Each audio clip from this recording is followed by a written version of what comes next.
Hello guys and welcome back to Planet 40k. In today's video we're going to be talking about the Tomb Crawlers, a little bit of an in-depth review of the data card. I have already done a video previously about my glancing thoughts when we first saw the data cards of all the new units from the Kill Team box, but I've had a bit of time to digest all these units, so we're going to be talking about just the Tomb Crawlers today, Canoptek Tomb Crawlers. And I've got 7 important questions that we're going to ask when fielding these Tomb Crawlers. Now, I'm still recovering from some sort of flu bug, so there might be a few more chops and stuff in this video because I'll be having coughing fits, but hopefully you can bear with me and I will carry on as best as I can. I'll leave that one in, that's the first one. Right, so 7 questions for Tomb Crawlers. We're going to have questions such as, what unit should the Tomb Crawlers join? We've got, are they better than cryptothralls? We've got how do they interact with Detachment, and a few other questions that we're going to talk about. So I'm going to quickly put on the screen now their data card. I've got it from Wikipedia, so credit to them. So if you're not aware of what they're about, that's what it is. I'm not going to go through the entire data card. So if you want to pause the video to check out their data card, be my guest, but I'm not going to go through this massively. I'm going to stick to my 7 questions. So the first question is, why should we actually add them? Because that 50 points could be spent on another smaller unit or a couple of enhancements and so on. So why would we use 50 points on these Tomb Crawlers? Well, first of all, you're going to be adding 6 wounds to your units. If you put them in with another unit, bodyguard unit, you attach them because of their ability, which is called Canoptek Retinue. So you can add them into a unit, very similar to cryptothralls. So you're adding 6 more wounds to that unit, which is pretty cool. You're adding more survivability to that unit, which is also going to be very helpful for your reanimation protocols. Your unit needs to survive till your command phase to get to use reanimation protocols naturally, unless you've got some sort of stratagem which allows you to use reanimation protocols out of turn. But ideally, you need to survive. That's what Necrons do. And adding 6 more wounds to the unit, 6 more wounds to the unit with a 3+ save, don't forget. For example, Necron Warriors have a 4+ save naturally. These guys have a 3+, so you can opt to take some certain attacks on your crawlers or others on your warriors. And remember, you can still add cover if there are any negative modifiers. So it's definitely good with the warriors, in particular with the 3+ save. Or if you took the with, say, Canoptek Wraiths, you can take, the really high damage stuff. Maybe there's a melter right in front of you shooting at melter range and it's D6 +4. Just take it on one of the crawlers rather than taking it on a Wraith, because Wraiths are pretty cool, although the Wraiths do have the 4+ in run or save. So maybe that was a bad example, but if you knew these things were going to die, you could just opt to take it on them. So that's the reason why you would take them. But what unit should they actually join? Now, we've got 4 options currently. We've got the Canoptek Wraiths if you were to go with the Technomancer. You've got the Necron Warriors, you've got the Immortals, and you've got another new unit, which is the Macrocytes if you were to take a Geomancer. So that's the 4 options you've got. If you were going with the Technomancer with the Canoptek Wraiths, yes, the Wraiths are one of our most durable units within our Codex, and adding more durability and more wounds is fantastic. It's really good, especially with the Technomancer with the Feel No Pain save, even better. The problem is, the Canoptek Wraiths move 10 inches, and the Crawlers only move 5. So, in some games that will be a problem. They're going to slow your Wraiths down. In other games, it might not be, because most of the time you just want to go to the no man's land objectives and kind of stay there all game. Also, you can negate this in the Canoptek Core, in particular because there is an infiltrate enhancement that you could put on a Technomancer to get them straight onto the objective without having to even move. So that is one way to bypass the lack of speed that these crawlers have, slowing down your Wraiths. The next option being the Necron Warriors. I think this is a good option, especially if you were to take Orokin the Divine, because now they have a 4+ invulnerable save, which is very good for 6 more wounds. Very good. So you can have 20 Necron Warriors, that's 20 wounds, plus 6 more. That's a lot of wounds. Then obviously the characters, if you've got a Royal Warden as well, potentially. What I like about putting them with Warriors is the Warriors' range attack is 12 inches with the Gorse Reaper or 24 with the Gorse Flare. But with the Gorse Flare, ideally you want to be within 12 to get the 2 shots per model. And 12 is actually the sweet spot for this unit because their ability, which we've not touched upon yet, we'll go over that soon, is a 12-inch ability. In fact, we may as well mention it now. Each time you make a range attack that targets a unit within 12 inches with your unit, you get to ignore any modifiers to your ballistic skill, your hit roll, and your wound roll. So that's obviously going to be very nice, marrying up to the range of the Necron Warriors' range attacks, especially the Ghost Reapers, because that is 12 as well. And again, we're going to be adding more durability to the unit, like we said already. Lots more wounds, couple more bodies, always helpful. If you were to add them to Necron Immortals, it's similar to the Warriors, but Immortals are not as durable. They're not really built for durability. Yes, they've got toughness 5. Yes, they've got a 3-up save, but you can only have a max unit of 10. And a lot of people tend to just take 5 for objectives. And then if you're going to take 5, you may as well go down the Lich Guard route. So Immortals are not necessarily used as much as they previously were. Not for me anyway. So adding more durability to a unit that hasn't got much durability anyway, I don't think is needed in my opinion. Also, the Necron Immortals have a 24-inch range. That's their sweet spot, not 12-inch range. So therefore, the two ranges don't marry up with the ability and their range attacks. And then the final option is the Macrosites with the Geomancer, which I don't know too much about the Macrosites. I've not deep dived straight into their data card just yet. I thought I'd start with the Tomb Crawlers. But I do know that they've got Scout, and the Geomancer would gain Scout if he's leading that unit. If you were to add Tomb Crawlers to that same unit, then all of a sudden your Scout has gone out the window because Tomb Crawlers do not have Scout. So therefore nothing has Scout if you were to put them all together as one big unit, which is a problem if you want to use Scout. To be honest, I'm not convinced they're needed for Macrosites. I'm not even fully convinced we even need Macrosites, to be honest. But again, until I've done a deep dive on the Macrosites, I'm not fully sold on what I've seen so far with the Macrosites. So if I was to select one of these 4 units, I think I would go with the Necron Warriors.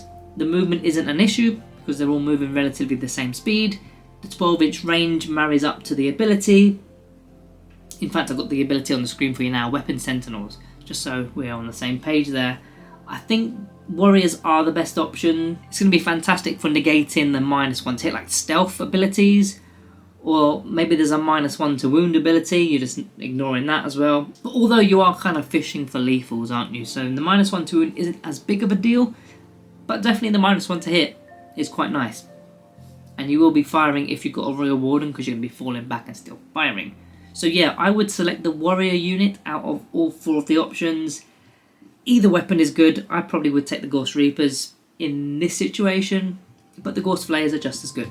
Next question, are they better than cryptothralls? This is a big question, and the majority of what I've seen online would suggest they are better than the cryptothralls. And I'll give you some reasons for and against why they are and why they're not. First of all, well, they've all got the same stats, pretty much the same stats. The crawlers and the cryptothralls, all the same stats, except the crawlers are 10 points cheaper. They're not 60 points, they're 50 points. So you save 10 points, it could be an enhancement right there, just from that saving.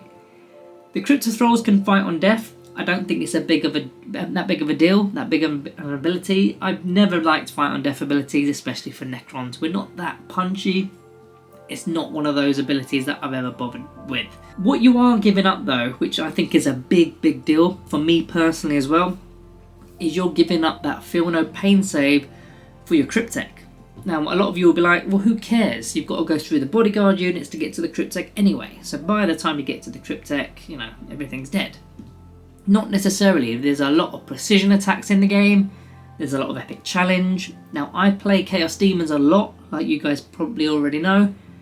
And I get epic challenged every single game. It's always the Technomancer with the Canoptek Wraiths. Epic challenge, away the Technomancer goes. He has no chance of survival.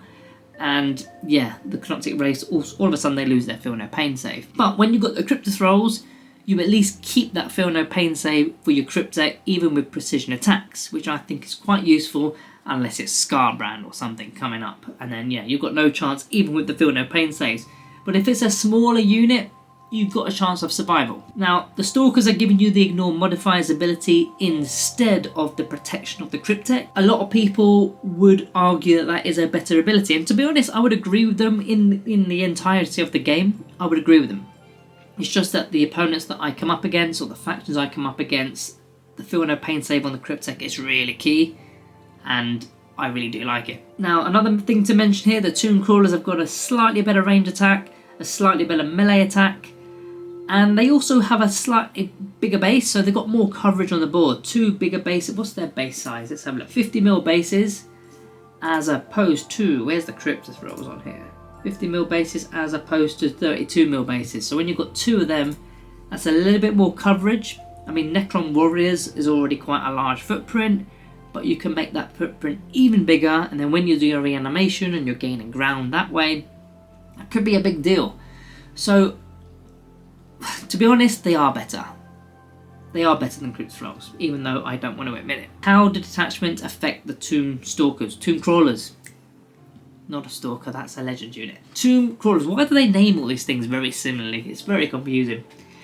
So, the first thing to note here is the keywords that they've got. They've got Beasts, Canoptek, and Tomb Crawlers. In fact, I want to quickly touch on the Beast part, because if you are putting them with Warriors, then everything is sharing keywords, so they're effectively an infantry unit, they're effectively a beast unit. They're not infantry models, or not beast, well, they are beast models. But if there's like an anti-beast weapon or an anti-infantry weapon, they're all going to be affected by it, so you've got to watch out for that one. That is a negative. But for the positives, the first one is the Canoptek keyword. You're going to be sharing that keyword to the rest of the unit. Whether it's Immortals, Warriors, likely Warriors, let's be honest. All of a sudden, your Necron Warriors are now Canoptek. Now, why is that good? Why is that a good thing? Well, in the Canoptek Court, there's a few stratagems. I think there's 3 stratagems, that relate to purely Canoptek units. Now, if you were to add a Cryptek or you were to add cryptothralls, neither of them are Canoptek. So this is only for Canoptek units. Bear that in mind. The first one is the reactive subroutine stratagem for 1 Canoptek unit within 9 inches, and you can make a normal move 6 inches. Now that they've got the Canoptek keyword because of the Tomb Crawlers, you can use this stratagem with your warriors. That can be very useful, not just for bringing them backwards, but for pushing them forwards and flooding onto the no man's land, flooding an objective. It could potentially block up avenues for charges, smother your opponent from actually being able to move out. That's a really good one for warriors. The other one is the counter-temporal shift, which is again just for a Canoptek unit, and you basically can't be targeted unless you're within 18 inches. Again, if you've got some Astra Militarum tanks that are anti-infantry and they're shooting from their backlines and they want to take out your warrior brick, if they're not within 18 and you've used this stratagem, well, they're not going to do it. And the third one is the suboptimal facade. For a Canoptek unit, you get to use your reanimation protocols in the charge phase if they were charged. Very useful, especially if you've got like a Canoptek reanimator. You get double bubble with that, and warriors also re-roll their reanimation rolls. So excellent. There's also another detachment that does get affected. It's not a massively key thing, but I wanted to throw this in here. It's the Obeisance Phalanx. If you've got warriors and you've added obviously you need to add a Cryptek, and then you add an Overlord or a Noble. It could be a standard Overlord. He is a Noble, so therefore all of a sudden you've unlocked worthy foes for the unit. That's kind of a standard play, but now that's going to interact with the Tomb Crawlers as well, because they are now Noble. So therefore they're going to get the +1 to wound against a certain unit. There's a few stratagems available as well to get 5+ criticals with their lethal hit weapons. Yeah, it's not game breaking, but I thought I'd throw that in there because it's something that affects detachments. Now, what's the best range weapon for the Tomb Crawlers? You've got 2 options with the ranged weaponry. You've got the Transdimensional Isolator or the Twin Gorse Reaper. Very similar stat line. They're both 12 inches, both 2 attacks, hitting on 4s because of Canoptek, and both strength 4. One of them is AP2 -2, and the other one is AP1. Did I say that right? I don't think I did. One of them is -2 AP with 2 damage, and the other one is -1 AP with 1 damage. The difference is the worse the damage one is lethal hits, has a lethal hit, and twin linked. so you get to re-roll your wound rolls. One is basically anti-horde and one is basically anti, Space Marine kind of level. I always like to go with the damage 2 stuff. I know it doesn't have lethal, I know it doesn't have twin linked. I just like the -2 damage stuff. Cover is going to take away a bit of AP anyway. Twin linked is useful, but yeah, it's just chipping off small wounds. So I personally would go with a transdimensional isolator, but I think neither of them are fantastic. When you've got 2 of them, it's only going to be 4 shots max. You might not even get a lethal hit with the Reapers anyway. So yeah, I would go with the isolator, but it's not a big deal. What are the issues with using Tomb Crawlers? Now, we've already mentioned one of the issues with the Canoptek Wraiths, with the movement, because these things only move 5 inches and the Wraiths move 10, so that is definitely a problem. Again, you can resolve that by adding infiltrators if you are playing the Canoptek Court. And we've already mentioned the fact that if you've not got cryptothralls, because you've taken Tomb Crawlers, you have lost that Feel No Pain save for your Cryptek. I mean, it's not so bad in like a Technomancer unit, because the Technomancer provides the entire unit with a 5+ Feel No Pain. But if you've got like a Chronomancer with some warriors, or Orokin with some warriors, he's not going to have anything. He's only going to have a 4+ invulnerable save. And if it's a Chronomancer, well, that's got a 4+ as well, I suppose. But you're not going to have that Feel No Pain save, so you've completely lost that extra line of defense when your opponent's using precision. And then the final question, I think this one's worth throwing in here. Are they worth running alone? For 50 points, you don't necessarily need to add them to a bodyguard unit with a Cryptek. You could just run them solo. Are they worth it? I mean, they could be useful for an anti-deep strike kind of tool. Normally we do that with Canoptek Scarabs for 40 points, or a single Locust Destroyer for 40 points. The difference is though, I mean, it's 10 points more than the Scarabs, but you're getting half the amount of wounds because you get 6 wounds, not 12. You get the double the toughness though, because your toughness is toughness 4, not toughness 2. You're getting a twice as good armor save, I suppose, a 3-up rather than a 6-up. And they carry weapons, both at range and in melee, not just scrapey claws like the Scarabs do. And they've got OC as well, which even though it's only 1 OC a piece, it could be huge for holding on to an objective. And the same applies with the Locust Destroyer, 40-point Destroyer. That's only 1 model. Yes, you've got better toughness, you've got some OC, you've got a Gauss Cannon.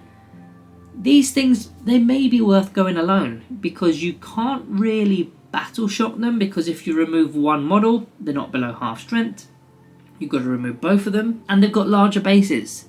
Larger bases than the Scarabs, although there is 3 Scarabs and you can spread them out even more, and they're harder to see.